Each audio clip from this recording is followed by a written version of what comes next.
अस्सलाम वालेकुम दोस्तों इससे पहले हम टाइम डायलेशन के बारे में तफसील से पढ़ चुके हैं, जिसमें हमने कहा है कि the clock which is moving with the velocity comparable to the velocity of light runs slow.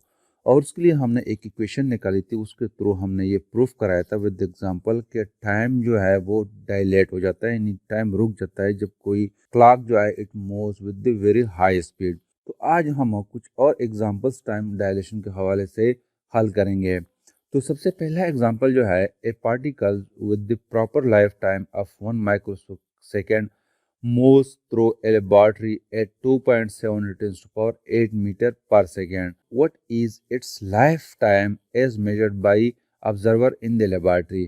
What will be the distance traveled by it before disintegrating? तो ये कहता है एक पार्टिकल है, उसको हम मूव करते हैं with speed 2.7 × 10⁸ metre per second. तो उसकी लाइफ टाइम जो है, जब लेबॉर्ट्री में ऑब्जर्वर बैठा है वो टाइम नोट करता है, तो कितना होना चाहिए वो लाइफ टाइम, और वो कितना डिस्टेंस जो है वो बिफोर डिसइंटीग्रेशन जो है वो कवर करेगा। तो सबसे पहले हम गिवन डेटा लिखते हैं कि गिवन डेटा में जो है प्रॉपर टाइम, यानी वो टाइम जब पार्टिकल रेस्ट में हो, तो उसको हम रिप्रेजेंट करते हैं डेल्टा टी नॉट से। तो it is equal to 1 microsecond है, और 1 माइक्रो सेकेंड को हम यूँ लिखते हैं कि 1 × 10⁻⁻6 सेकेंड। तो इसके बाद जो है स्पीड जो हमें दिया गया है v is equal to 2.7 × 10⁸ metre per second है। और हमसे जो रिक्वायर्ड है, ए हमसे मांग रहा है कि डेल्टा टी, यानी वो टाइम जो लेबॉर्ट्री में ऑब्जर्वर बैठा है वो मेयर करेगा। और दूसरा जो है बी हमसे मांग रहा है कि the distance covered before disintegration. तो सबसे पहले हम ए को सॉल्व करते हैं। तो डेल्टा टी हमें पता है दोस्तों कि equation of time dilation is equal to delta t naught divided by 1 - v² divide by c² है। तो इसमें हम वैल्यूज पुट करते हैं। डेल्टा टी नॉट जो है this is equal to 1 × 10⁻⁻6 seconds है, और जो है v की वैल्यू है 2.7 × 10⁸ है, और साथ में c जो है this is equal to 3 × 10⁸ metre per second है, और चूंकि ऊपर स्क्वायर है तो हम यहाँ पे स्क्वायर लिखते हैं। तो इसको हम यूँ लिखते हैं कि delta T is equal to 1 × 10⁻⁻6 divided by 1 - 7.2 × 10⁻16 divided by 9 × 10⁻16। तो ये हो जाएगा। अब हम इसको यूँ लिखते हैं कि this is equal to 1 × 10⁻6 divided by 1 - 0.81 equal to 1 × 10⁻6 divided by 0.19। तो इसको हम यूँ लिखते हैं कि delta T is equal to 1 × 10⁻6 divided by 0.435। तो this is equal to 2.3 × 10⁻6 seconds. तो ये टाइम जो है this time is greater than this time 1 × 10⁻6 second से ज़्यादा है। तो मतलब ये हुआ कि जब लेबॉर्ट्री में ऑब्जर्वर बैठा है वो टाइम नोट करेगा, तो this time is greater then the proper time. अब हम बी को सॉल्व करते हैं कि उसने कितना डिस्टेंस तय किया। तो दोस्तों distance s is equal to v t. तो यहाँ पे जो है वी हमें पता है कि दिस इज इक्वल टू 2.7 × 10⁸ है, और अब जो हमने टाइम मेयर किया वो है 2.3 × 10⁻6। तो s is equal to 620 metre है। तो it will cover 620 metre distance. तो ये टाइम हो गया 2.3 × 10⁻6 second, which is greater than this time 1 microsecond से ज़्यादा है। अब हम एक दूसरा एग्जाम्पल सॉल्व करते हैं। Regarding to this example, a person in a train moving at a speed 3 into 10 to power 7 meter per second sleeps at 10 p.m.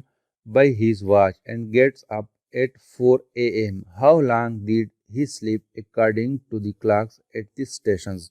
तो ये कह रहा है कि एक ट्रेन है जो मूव कर रहा है 3 into 10 to power 7 मीटर पर सेकंड की स्पीड से, और वहाँ पे एक बंदा बैठा है जो कि 10 पीएम पे सो जाता है और 4 AM पे वो उठ जाता है।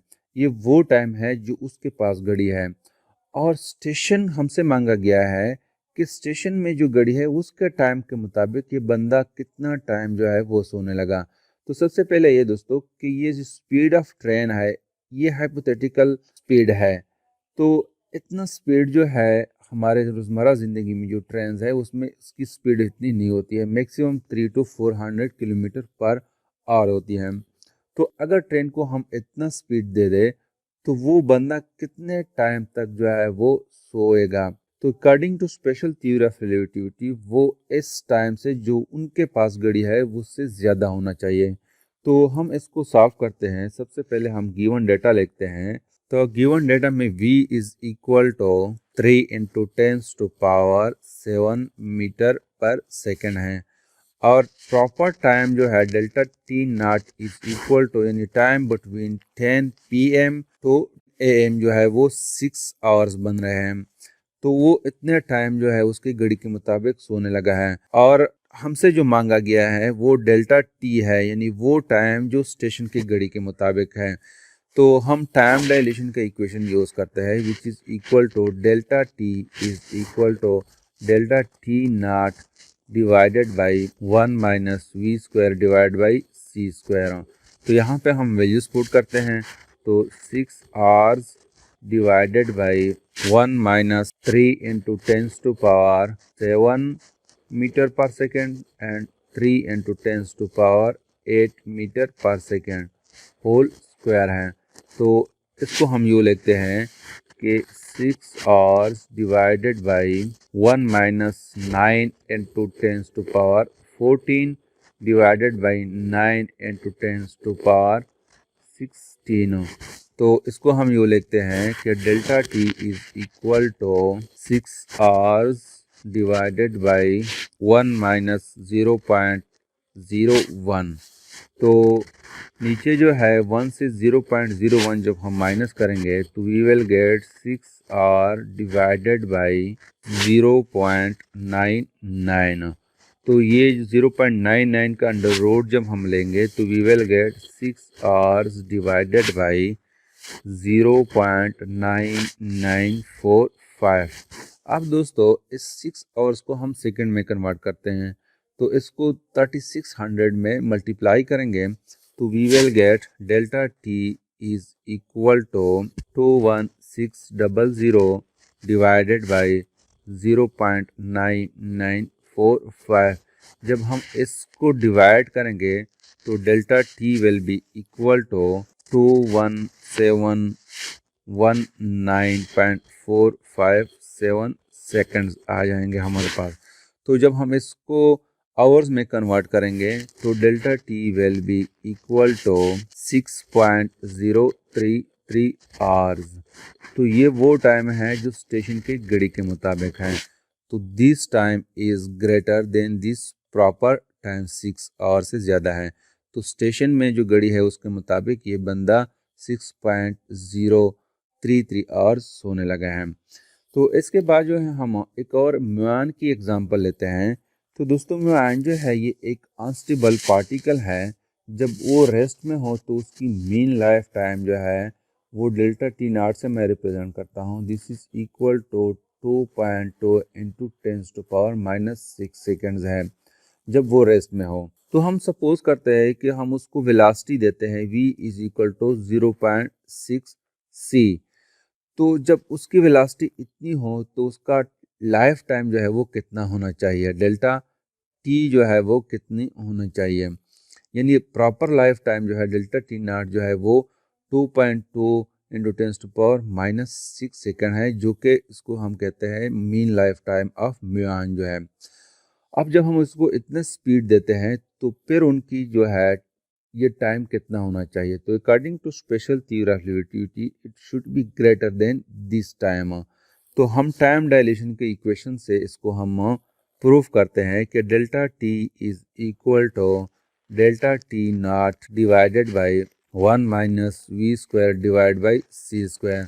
तो इसमें हम वैल्यूज पुट करते हैं। Delta t naught is equal to 2.2 into tens to power minus 6 second है, और 1 माइनस वी जो है वो 0.6 सी है, और c square and under root.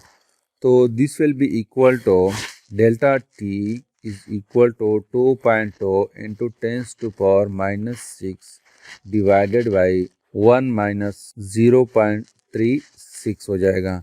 तो यहाँ से दोस्तों ये सी और ये सी ये दोनों कैंसिल हो जाएंगे, और 0.6 का स्क्वायर जो है दिस इज इक्वल टू 0.36 है। तो इसको हम यूँ लेते हैं कि 2.2 into tens to power minus 6 divided by 0.64, और this is equal to 2.2 into tens to power minus 6 divided by 0.8। तो जब हम इसको डिवाइड कर देंगे तो we will get delta T is equal to 2.7 into tens to power minus 6 seconds. तो ये वो टाइम हो गया। तो दोस्तों इन एग्जाम्पल से ये पता चलता है कि जो घड़ी moves with the very high speed, तो उसका टाइम जो है वो डायलेट हो जाता है, यानी वो स्लो चलती है, और जो ऑब्जर्वर रेस्ट में हो उसके मुताबिक टाइम जो है वो इंक्रीज हो जाता है। तो this is something about the examples of time dilation. Thank you.